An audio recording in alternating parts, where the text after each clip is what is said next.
Performing arts organizations in Manitoba and across the prairies say they're nearing a fiscal cliff crisis. 20 arts organizations from Manitoba, Saskatchewan, and Alberta have signed a joint letter to the Federal Minister of Canadian Heritage asking for additional federal funding. Officials from some of the province's largest arts groups have signed the letter.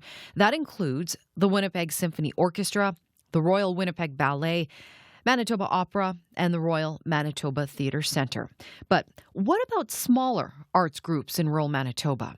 Jane Ireland is Arts Administrator for the Killarney Turtle Mountain Arts Council. Good afternoon, Jane. Hi, Margie. It's good to be here. How would you describe the situation for rural arts groups when it comes to funding? Well, we're not a lot different than the folks you just talked about in terms of what they've been talking about in their letter to the federal government. Most of us receive a very small operating grant from the Manitoba, from the Manitoba Arts Council. We are not one of those organizations that do, though, because that funding was basically frozen around 10 to 15 years ago, and no new arts organizations that started up in that time were able to receive any of that operating funding. So we don't receive anything, but other arts organizations do, but they haven't had an increase in that funding for that same period of time. So I think you can imagine with all the costs going up over the last 10 to 15 years, they're not getting a lot of money either to operate. Some would say that arts groups did receive some funding during the pandemic. Did your arts organization receive any federal funding that way? We did, and that is basically what has kept us afloat through the pandemic and for the last few years. But again, as much as we are absolutely grateful for the funding, it was all project funding. There are no grants for operating funds. So in order to actually operate the arts organization, we need to fundraise that outside of those grants that we receive. Now, those grants are helpful because they allow us to do our programming and to improve our programming, but they've kind of disappeared. And we did get money through the Canada Emergency Wage Subsidy, which, again, gave us operating funds for a little bit of time, but now that's gone, and we're back to where we were before, trying and struggling to find money from folks who aren't spending in the arts right now because they're basically surviving themselves. Mm-hmm. So fundraising has been tougher these days, would you say? Oh, my goodness. Fundraising has not really even happened, to be quite honest.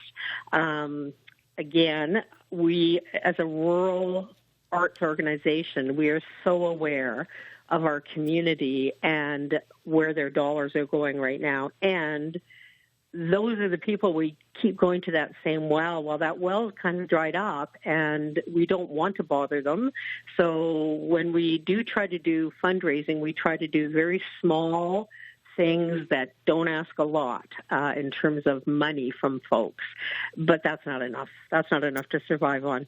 Jane, if you're not able to get the funds or the funding that you need for your arts organization, what's at risk here with Turtle Mountain? Last year was our first time in our 5 years of being here.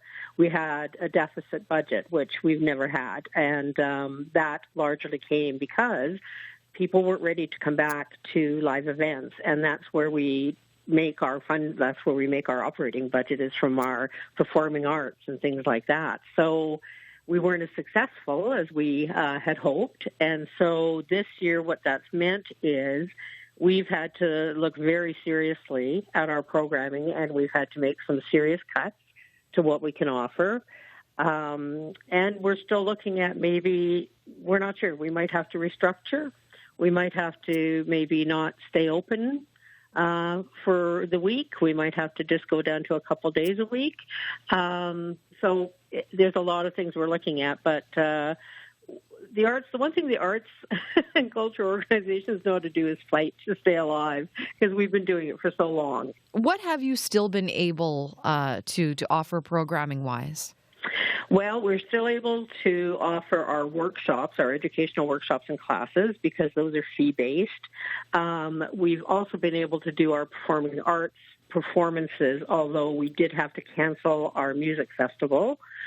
So we've still been able to do some of those things because we do have project funding for those. But we're looking at, okay, I am a full-time staff person. That's 30 hours a week. Am I going to look at cutting my hours just because that's the only place we can cut? Everything else is just, it has to be paid. Some of your programming is free too, from what I understand. Is that right? Absolutely. All of our exhibitions are free. We are committed to never charging for our exhibitions because that is just such a core part of offering arts in your community. The impact to the community by having to choose what to keep or to scale back, how does this impact the community? Well, I can tell you right now, there's a lot of people that are quite upset that we had to cancel the festival. It's something that they loved having here in Killarney, and it was a very reasonably priced festival. And the quality of the performers was amazing, and so they're quite upset to find out we're not going to be able to do it this year. They're aware of how tough this is, but there's only so much you can ask your community to do. Jane, you said that people in the arts, they find a way. What drives your passion for the arts? When the pandemic struck, where did people turn? Well, the first place they turned was the arts. They turned to online performances. They turned to film and TV, anything they could do in their home. They started doing workshops virtually. And again, the arts pivoted so that we could provide that to them online. And I think that's what is so important about the arts is we're all pretty creative when it comes to how do we get this out there? How do we make sure our community is being able to access these different things?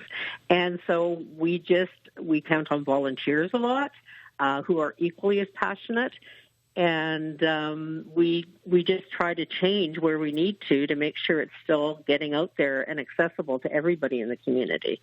It just always strikes me how other things are bailed out constantly in terms of sports and things like that.